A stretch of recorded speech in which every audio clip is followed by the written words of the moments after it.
Bonjour à tous, j'espère que vous allez bien. Aujourd'hui, je vous propose de parler butage des pommes de terre. Je vous ferai une vidéo complète sur la pomme de terre un peu plus tard. Mais aujourd'hui, comme on est fin avril, c'est la période où on commence à se poser la question de savoir s'il faut buter ou pas ces pommes de terre. Alors d'abord, première chose, si vous n'avez pas encore si vous n'avez pas encore planté les pommes de terre, il n'est pas trop tard, mais il ne faut pas trop tarder quand même. Je vous rappelle que les pommes de terre, vous les faites germer à l'intérieur à partir de mi-mars pour avoir ce genre de petites choses, hein, des petites patates qui ont germé. Vous les plantez en une vingtaine de centimètres, 15-20 centimètres de profondeur. Et au bout d'un mois, vous allez avoir ce que j'ai juste derrière moi, là, vous voyez, ici, voilà. Donc des pommes de terre qui vont bien. Et alors quand elles arrivent à ce niveau-là, on commence à se dire, est-ce qu'il faut les buter ou pas? Alors il y a une chose qu'on ne sait pas beaucoup sur les pommes de terre, c'est que comme pour les tomates, il y a des variétés de pommes de terre déterminées et il y a des variétés de pommes de terre indéterminées. Qu'est-ce que ça veut dire?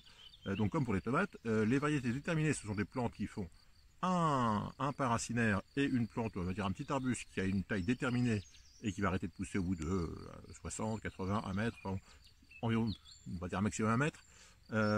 Et donc ils vont faire un seul, on va dire lot de pommes de terre. Alors que les variétés indéterminées, ce sont des variétés qui vont faire pousser un peu en liane, qui vont pousser beaucoup plus, et qui vont pouvoir faire plusieurs niveaux de pommes de terre. C'est-à-dire que si vous quand vous allez le planter, vous allez le planter dans un petit sillon, vous allez avoir un premier lot de tubercules qui va se créer. Et si vous butez ces variétés donc indéterminées, vous allez avoir un deuxième étage de pommes de terre qui va se créer, voire un troisième étage si vous faites d'abord un sillon. Donc vous allez avoir un premier lot qui va se faire à 30 cm sous le sol.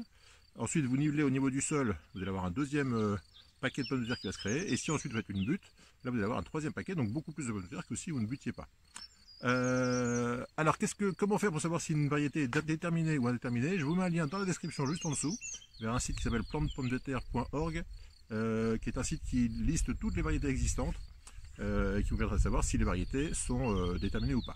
Un petit truc facile pour savoir si une variété est déterminée ou pas, c'est la précocité. Si votre pomme de terre donne des pommes de terre rapidement, c'est-à-dire au bout de 70-80 jours, c'est une pomme de terre précoce, et comme pour les tomates, les précoces sont des variétés déterminées. Si vous avez une pomme de terre qui vous donne une variété au bout de 120-130 jours, donc beaucoup plus longue, ce sont donc des variétés à maturité tardive. Là, ce sera des variétés indéterminées qu'il faudra buter. La différence, c'est que vous pouvez planter les deux. L'intérêt de planter des variétés précoces, c'est que vous pouvez avoir des pommes de terre nouvelles tôt dans la saison. En revanche, elles ne vont pas bien se conserver. L'intérêt de planter des variétés indéterminées, c'est que vous aurez des pommes de terre un peu plus tard, donc vous pourrez avoir étalé les récoltes sur plus longtemps, et surtout vous pourrez les conserver plus longtemps. Donc voilà, c'est vrai que cette histoire de pommes de terre déterminées ou indéterminées n'est pas très connue, on n'en entend pas souvent parler, et pourtant c'est important de savoir.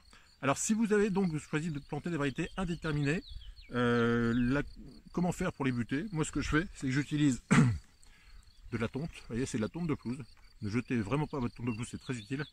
Vous prenez votre tonte de pelouse, vous la mettez au pied de vos pommes de terre comme ça, je vais vous montrer tout de suite comment faire. Et comme ça, vous pourrez avoir donc différents étages de pommes de terre et donc beaucoup plus de pommes de terre. Je vous montre tout de suite comment on fait ce petit butage à la tonte de gazon.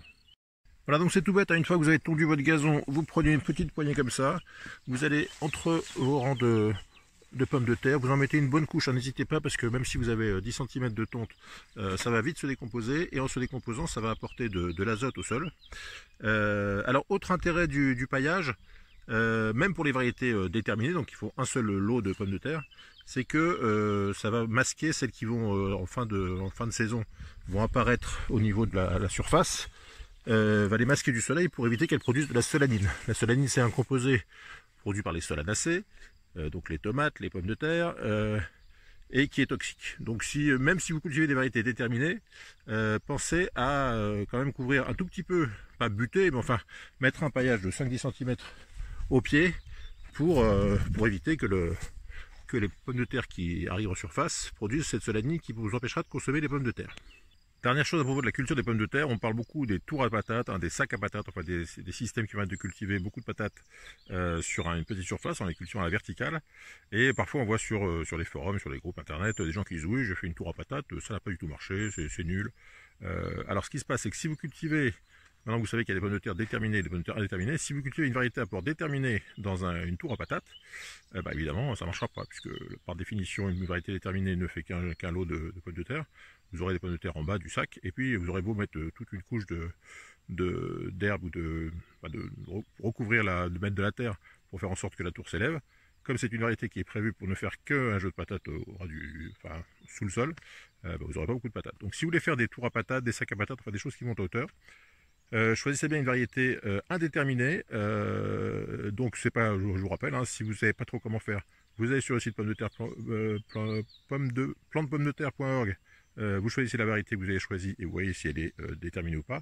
Alors c'est pas clairement indiqué, hein. Vous verrez que on vous parle du port de la plante, s'il est dressé, demi-dressé, etc. Encore une fois, le plus simple, c'est de voir si c'est une variété précoce. 9 fois sur 10, si la variété est précoce, elle sera déterminée, donc vous aurez juste un peu de pomme de terre en bas.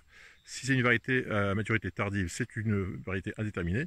Et donc là, vous pouvez l'utiliser pour faire de la pomme de terre en tour ou en sac.